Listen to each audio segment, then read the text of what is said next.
Bom dia, Igor, tudo bem? Essa vai ser a nossa segunda rodada de discussão sobre inteligência artificial, né? Eu acho que seria legal você contar um pouquinho a respeito de você, porque você foi fazer você terminou o seu doutorado, não é isso? Então, acho que seria legal você colocar essa primeira parte para depois a gente começar a discutir uma parte sobre inteligência artificial e educação, tá? Também quero aproveitar para te agradecer muito ter aceito esse nosso convite, o convite do SEST, para participar dessa nova rodada, tá bom? Então, vamos lá. Agora a palavra é sua. Muito obrigado, doutora Vera. É uma alegria enorme estar aqui e obrigado pelo convite. Eu defendi minha tese no dia 4 de outubro. O título é Os Impactos da Blockchain no Comércio Internacional. Fui aprovado depois de 5 anos. Você também fez doutorado, né? Sabe essa peregrinação. E estou contente de estar aqui hoje para essa entrevista.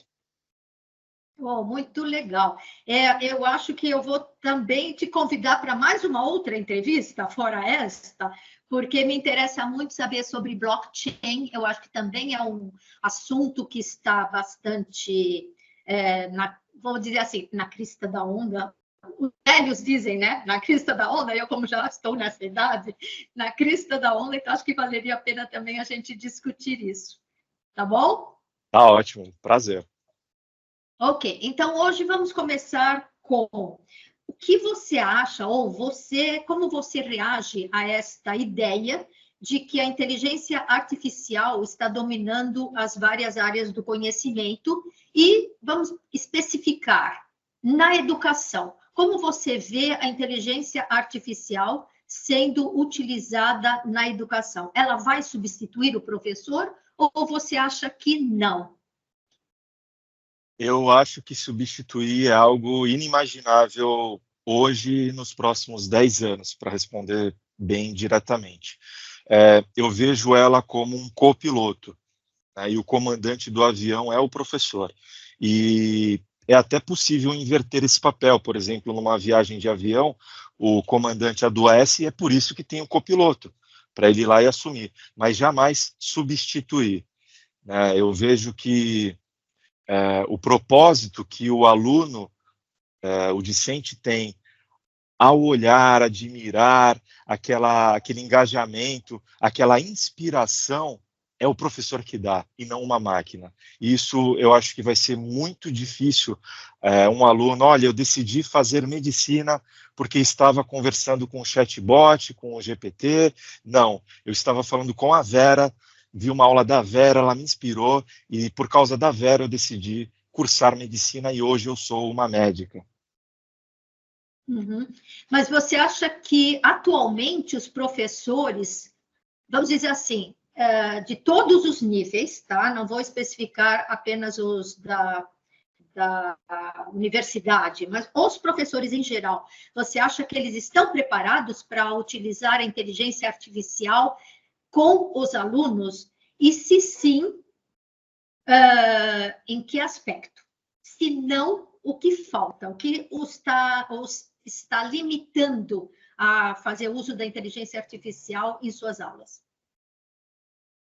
Ah, eu acho assim, né? Usar o exemplo de um aluno, em qualquer grau que ele esteja, e ele pede ou espera do professor, né? Como eu faço para partir do ponto Y e chegar no ponto X, que é aumentar o conhecimento dele, né? O que ele espera do professor? E aí, nesse sentido, eu acho que a inteligência artificial, com base no perfil dele, talvez consiga dar uma orientação mais detalhada, cronológica e auxiliar ele nesse sentido.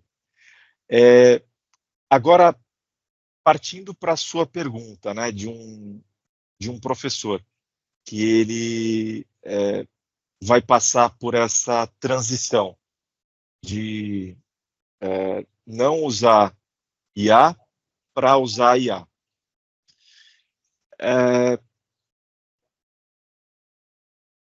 Ele não consegue escalar, significa atender uma classe de 50 alunos com a qualidade, né, de uma escola ou uma universidade de alto nível, de um dia para o outro. Para ele escalar, que significa a maior vantagem da inteligência artificial, na minha opinião, é personalizar o ensino para cada aluno. Hoje, eu vejo que teria que ser uma classe menor, tá? Para viabilizar o professor a individualizar, né, através da inteligência artificial, conhecimentos. E como é um método tradicional, ele é programado para você atender uma classe maior e poder avaliar de uma forma mais generalizada. É esse o tradicional. E qual que é o trunfo da IA? É ela trazer uma questão de perfil, de individual, de atender aquele ponto específico do aluno, para que, imagina uma trilha onde você tem uma pessoa mais lenta e uma mais rápida. Então, eu acho que a inteligência artificial, numa classe, ela conseguiria, com mais facilidade do que o professor, colocar todas as pessoas que fazem essa trilha num ritmo parecido, muito mais rápido. Mas você acha que os professores já estão preparados para fazer isso? Ou o que falta para eles poderem se adaptar a essa nova realidade e utilizar essa nova realidade com os alunos?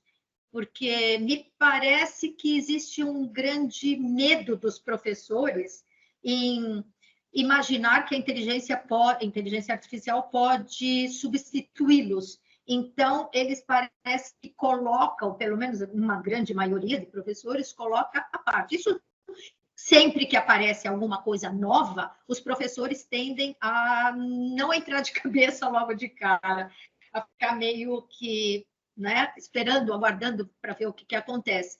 Só que a inteligência artificial veio para ficar, ela vai dominar, né, mas ela não vai substituir. Então, como professor, ele pode se adaptar, porque se o professor não se adaptar a isso, se ele não fizer a experiência, como é que ele vai personalizar as suas aulas se ele não tem esse conhecimento prévio? Entendi, é uma ótima pergunta e um grande desafio. Vou tentar trazer um exemplo para ilustrar melhor. Assim, pensa que o João é um professor e ele é um professor, vamos ver, um curso, sei lá, do Direito Internacional. Ele é um especialista em Direito Internacional, em uma universidade renomada. Então, ele tem, né, o João, ele tem pouca experiência com tecnologia de IA. E ele reconhece, né, que ele tem essa necessidade de inovar as suas aulas, preparar para os alunos, né, para um mercado de trabalho mais globalizado. E ele já tem essa vontade, e ele não sabe por onde começar. E aí o João ele vai começar explorando ali umas plataformas de IA que oferecem, por exemplo, simulações de casos judiciais internacionais. E isso vai permitir que seus alunos participem de julgamentos virtuais. É um professor de Direito Internacional. E também debates virtuais. E aí ele implementa, na sala dele, uma ferramenta de inteligência artificial que personaliza os estudos de caso. Então, ele dá esse input na inteligência artificial, de acordo com o que ele espera ali dos alunos e com o caso concreto que ele quer, e com base nos interesses e nas áreas de melhoria de cada aluno, e aí entra o que eu comentei anteriormente. de ele personalizar mais aquela aula, né? Então ele começa a fornecer feedback instantâneo e recomendar a leitura complementar de acordo com que cada aluno, ou um grupo de alunos, espera. Então, a integração dessa tecnologia vai transformando a aula do João para uma experiência de aprendizado na sala de aula diferenciada.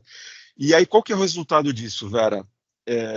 Os alunos, eles vão se tornando mais engajados, adquirem uma compreensão mais profunda de complexos e diferentes sistemas legais internacionais, e isso vai preparando esse aluno para uma carreira em um ambiente global, tá? Então, o professor João, ele vai acabar se tornando, quando ele vê esse resultado, um defensor do IA, e antes ele sequer imaginava usar IA na educação jurídica. Isso vai motivar os colegas do João a explorar essas tecnologias.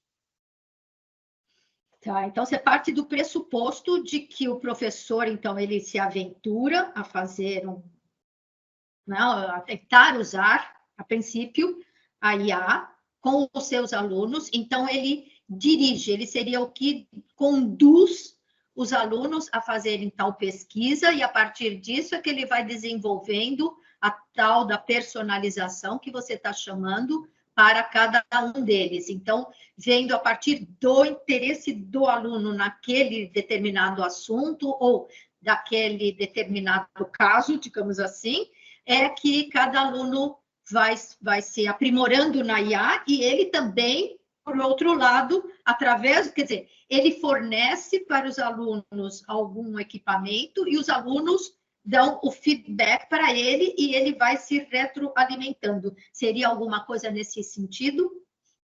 Não sei se eu fui clara. Não, é exatamente isso, Vera. Ele é o comandante e o facilitador.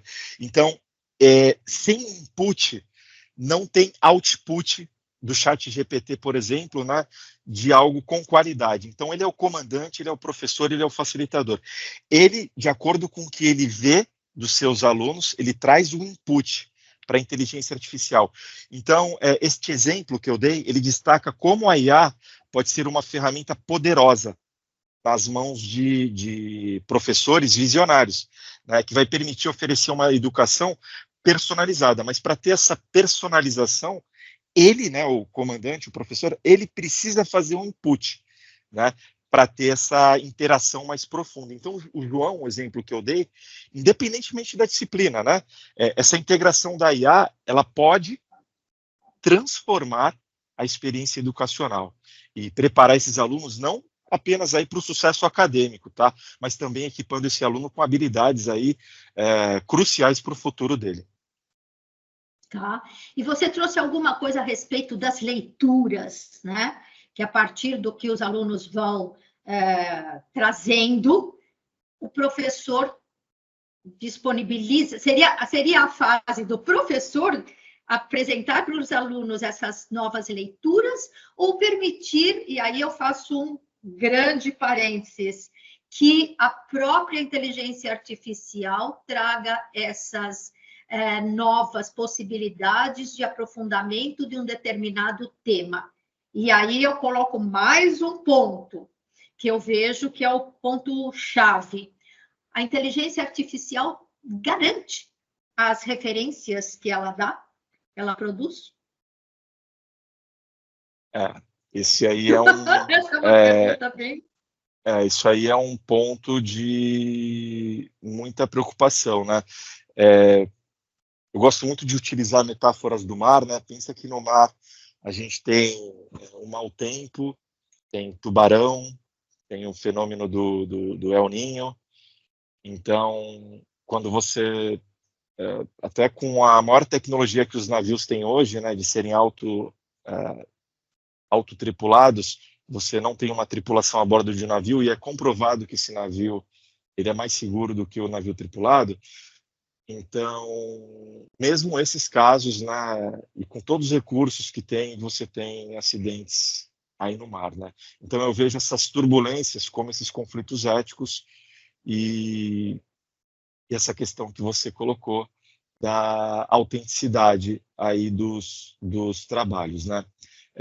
Mas em relação à leitura complementar, pensa que é muito diferente um professor recomendar uma leitura e esse professor dar o feedback para o aluno, né, do que ele receber isso da inteligência artificial. E eu acho que é esse o trick, é esse a sacada. O propósito é a relação humana, né? É aquela enfermeira carinhosa, atenciosa, que te recepciona num hospital no momento que você está aflito. E é aquele aluno que o professor vai lá e diz, por exemplo, eu estou lendo hoje um livro que se chama A Revolta de Atlas, de Ayn Rand. É um livro de 1.200 páginas. Eu estou na página 1.100. Estou terminando ele, já estou 6 meses lendo esse livro. É uma mulher de 1957. É o segundo livro mais lido dos Estados Unidos. Ele só perde para a Bíblia. E na crise de 2008 foi o mais vendido. Como que eu, facilitador, vou recomendar esse livro para um aluno, né, nos dias de hoje, onde ele passa o dedo no Instagram, muito rápido com a informação, e falo para ele, você vai ler um livro de 1.200 páginas. Então, o professor ele tem que ter uma sensibilidade. Qual é o meio de eu fazer aquele aluno ter o conhecimento do livro A Revolta de Atlas, de Ayn Rand, diferente de eu pedir para ele ler 1.200 páginas, sendo que ele tem outras disciplinas para ler também, né, e outros interesses. Então, tornar esse alimento mais palatável, mais fácil de digerir, e o aluno ver esse esforço do professor, eu acho que é o que vai fazer a diferença. E aí, nessa leitura complementar, né, e aí a produção do aluno, né, ele vai entrar na inteligência artificial e vai, desculpa o termo, mas vai cuspir um dado só para entregar aquele trabalho, ou ele vai, por intermédio de uma apresentação, demonstrar para o professor que ele estudou sobre o livro A Revolta de Atlas, né? E como o professor vai cobrar isso? Me entrega um trabalho de 2 páginas ou me faça uma apresentação? E como ele pedir para um aluno fazer uma apresentação numa sala de 50 alunos? Né? Então, são dilemas, Vera, não sei responder. Esse é um dilema que eu estou estudando, estou aprendendo. Eu estava pensando o seguinte, que seria realmente até interessante você, se o aluno está pesquisando um determinado tema, e a inteligência artificial dá algumas referências bibliográficas, e o aluno, o professor incentiva o aluno, quer dizer, seria, né, o que o professor quer que o aluno faça, analise essas leituras, essas referências bibliográficas dadas pela IA, e a partir disso verificar a veracidade ou não dessas referências. E aí, colocar, estou fazendo aqui estou pensando alto, e aí fazer realmente uma discussão do que o aluno não pode pegar tudo que está na internet e utilizar como sendo tudo verdade. Ele tem que analisar aquilo e, a partir dali, o professor pode incentivar o aluno e fazer com que o aluno se conscientize do que ele realmente é verídico e o que não é verídico. Então, ele vai também sendo um aluno mais crítico a respeito do que ele está recebendo através da IA. Não sei se isso faz sentido ou não. É que eu estava pensando na hora que você estava falando do livro. Então, ele vai provocar o aluno a também estudar essa parte das referências bibliográficas e discutir com o aluno essa referência aqui não é válida, não existe esse autor, ou o autor não escreveu isso. E através dessa discussão com os próprios alunos, você vai desenvolvendo mais a palavra é criticidade, estou correta? Nos alunos, você entendeu? Então, eu acho que o que está faltando hoje em dia é realmente esse ponto do aluno saber o que é real e o que não é real. Às vezes ele toma as coisas como realidade quando não são, porque ele acredita que a IA está lá colocando todas as respostas para ele e de uma forma que ele tem que aceitar, e tudo bem, entendeu? Então, eu acho que todas essas discussões, não só da temática que foi gerada pela IA, mas também das referências que a IA produziu, eu acho que é uma coisa bastante rica. Não sei. Não sei, eu estava pensando aqui alto. É o papel do professor, Vera. Incutir essa sensibilidade, essa criticidade, também não sei se esse é o termo mais correto que você usou, mas é ele que precisa fazer isso. E aí é um ritual, é ritual mesmo.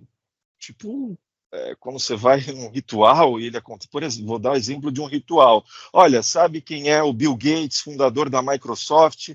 Quando ele era CEO, o executivo mais alto da Microsoft, ele tirava um mês de férias e tirava um sabático e parava tudo que estava acontecendo na empresa só para dedicar 8 horas por dia à leitura. E ele fazia isso quando tinha um monte de problema para resolver, porque ele sabia que aquela leitura ia dar para ele capacidade para responder. Ele era CEO de uma das maiores empresas de tecnologia hoje no mundo. Então, esse exercício que você, aqui a gente numa conversa, né, trouxe de o aluno dizer se o autor escreveu ou não, eu acho fenomenal, porque você provoca a leitura e traz exemplos através da inteligência artificial, hipóteses verdadeiras e hipóteses falsas, e só o aluno que leu conseguirá discernir qual que é a verdadeira e qual que é a falsa. Então não tem escapatória, ali é um crivo, e o outro crivo é na entrevista de emprego, quando ele tem que falar, e ele não pode dizer para o entrevistador, espera aí que eu vou consultar o GPT. Então, são exercícios esse, como você trouxe aqui, que é o professor que tem que, com a sua criatividade, trazer. Então, eu volto só um pouquinho à minha primeira questão, dizendo que pelo menos, eu concordo plenamente com você, que o professor não será, pelo menos nos próximos, sei lá quantos anos, substituído, porque ele é que faz a ponte, ou deveria fazer a ponte, entre o aluno e o conhecimento, né? A única forma para... É ele que faz todo esse jogo de incentivar a fazer isso ou fazer aquilo, a ver isso, a ver aquilo, porque senão o aluno sempre vai ficar naquela de, tudo bem, eu pego aqui, reproduzo exatamente o que a IA me deu, entrego o meu trabalho e estou livre. Eu acho que não é por aí a ideia é realmente o professor utilizar a IA como um complemento, como uma ferramenta para que ele possa desenvolver melhor as suas aulas. Eu acho que a ideia é mais ou menos por aí. E aí a gente vai para um outro ponto que eu acho que é bastante crítico, que é a questão do plágio, né? Plágio. Sim. Que aí também compete ao professor mostrar ao aluno o que é realmente válido, o que não é válido e o porquê não fazer isso. Quais são as consequências do plágio que traz, né? O que o plágio traz se o aluno utilizá-lo. Sim, esse é um ponto aí fundamental. Vou trazer até um autor que escreveu um livro chamado Auto-Engano, é o Eduardo Gianetti, é um economista, né? E ele, no livro dele, diz, quando você engana alguém, é que você sabe alguma coisa que aquela pessoa não sabe. Agora, o plágio é o título do livro dele, Auto-Engano. Como é que você vai enganar você mesmo? Você sabe alguma coisa que você mesmo não sabe? Então, é algo assim que não faz sentido algum. Se a gente voltar, Vera, 450 anos atrás, antes de Cristo, vai ter Sócrates. E o que é a metodologia socrática, que é utilizada hoje em Harvard, que é a universidade aí uma das mais prestigiadas do mundo? Ele consiste em diálogo professor, reflexão professor-aluno, então, diálogo professor-aluno, reflexão professor-aluno.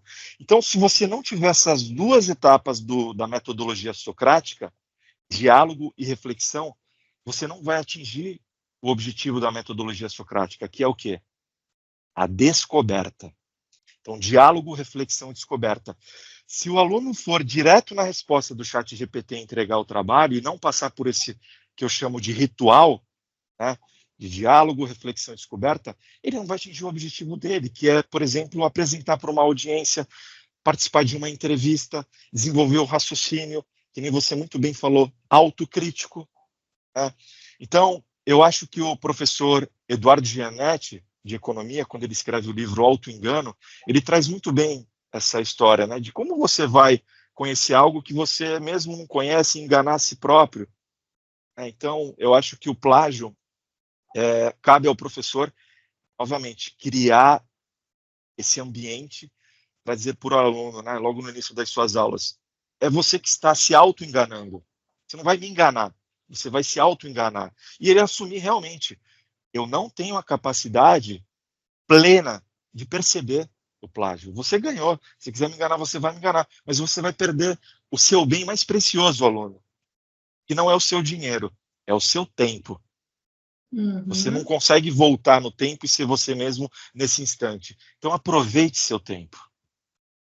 Exato. Não, e o plágio também dá, para você discutir a questão do plágio, eu acho que é muito interessante você discuti-la com os alunos, porque você mostra para eles como fazer as citações referenciando autor X, autor Y, que ele é o verdadeiro autor da obra e não você, que está simplesmente fingindo ser.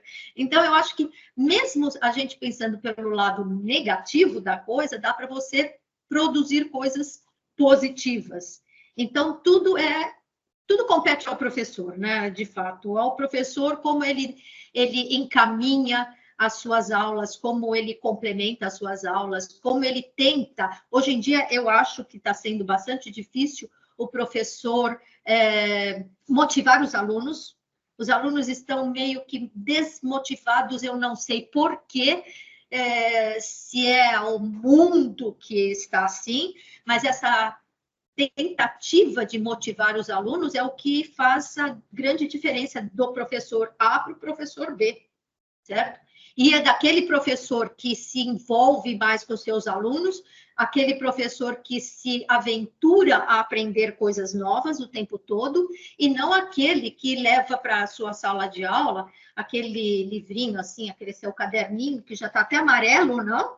De tanto ele utilizar, e que faz com que o aluno perca totalmente o interesse de estar ali na sala de aula. Então, eu acho que isso é o grande lance das grandes discussões que devem ser feitas, né?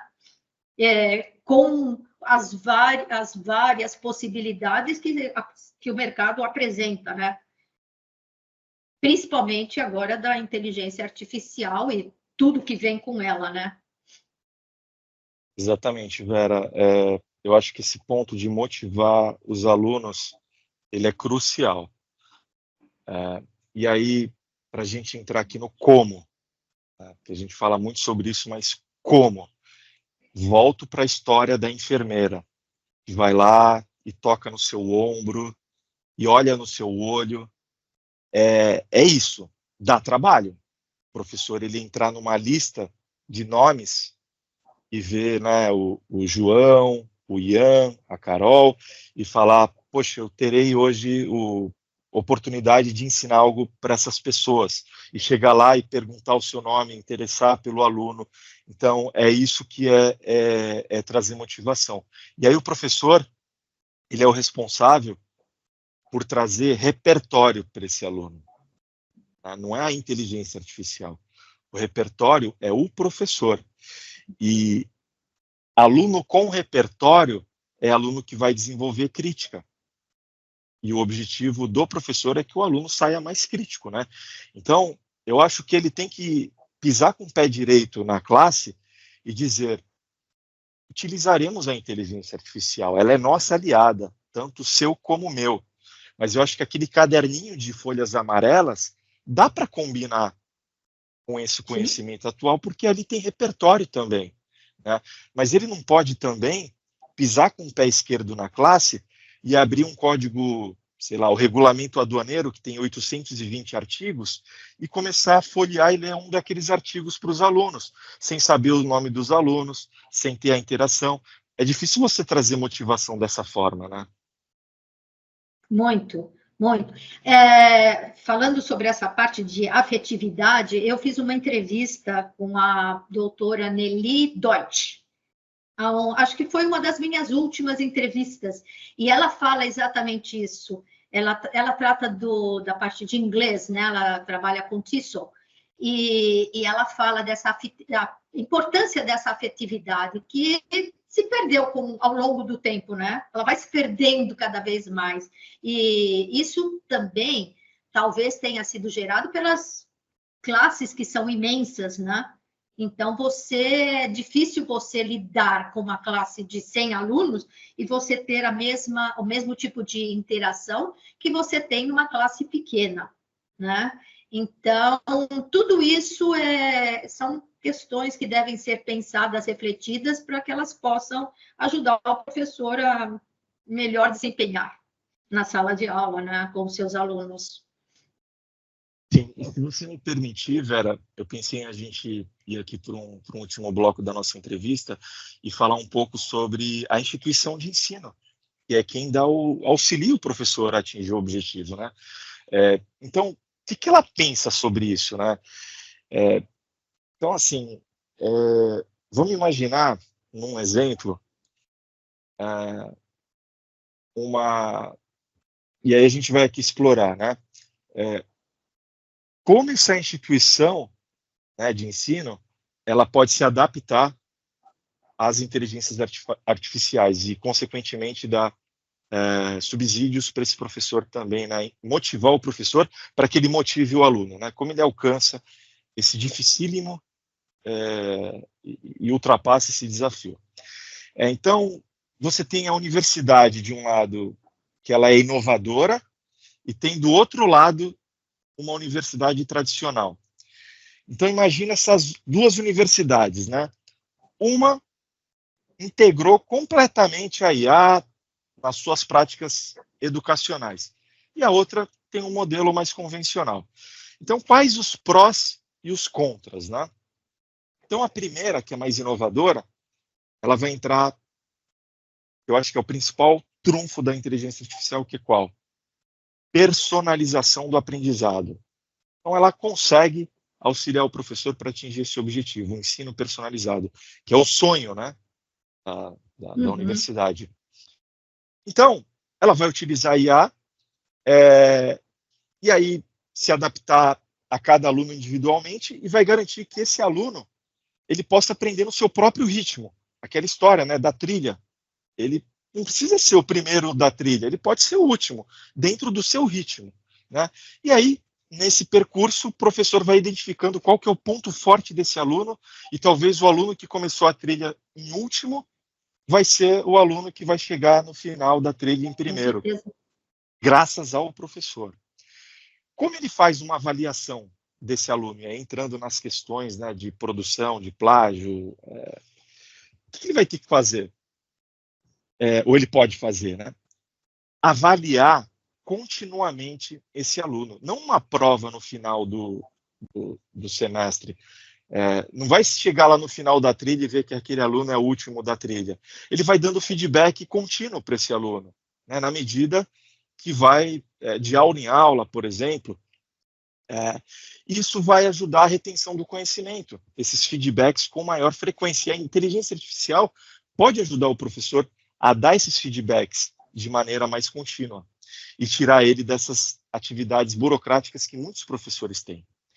E o último ponto é engajar esse aluno, né, a ser mais interativo através da inteligência artificial. Então, você pode ter tutoriais virtuais, né, de realidade aumentada, que a própria instituição de ensino pode investir nisso. É uma ferramenta que vai ajudar o professor, né, a desenvolver atividades de IA na classe. E aí isso daí vai trazer algo mais imersivo para o aluno, né? Essa realidade aumentada, aumentando o engajamento dele e tornando esse aprendizado mais eficaz. E quais são os contras, né, dessa transição, dessa universidade que aposta no IA? O desafio de implementação. E aí é uma verdade, tá? Isso é um investimento alto que essa instituição tem que ter, e muitas instituições não têm esse punch, essa possibilidade, porque a tecnologia ela é cara, né? Treinar professores é caro, né? Então isso pode ser um obstáculo para a instituição. E uma segunda dificuldade, e última, é a questão da equidade, né? Então, existe sim um risco de aumentar essa lacuna do acesso à educação de qualidade, porque essa instituição que tivesse investimento alto, ela vai querer ali um trade-off, uma troca daquilo que ela investiu. Isso pode acabar criando uma lacuna maior entre quem pode ter acesso a essa tecnologia ou não. E qual que é o resultado disso, dessa universidade inovadora? Ela vai realmente atrair muitos alunos, porque eles vão ver que a empregabilidade desse aluno vai ser muito maior. O resultado, no final desse curso, vai ser diferenciado. Enquanto que na universidade tradicional, é um contraste, né? Porque o professor cada vez mais vai ter dificuldade de manter aquele aluno engajado, ter um ensino que vai atender uma necessidade individual.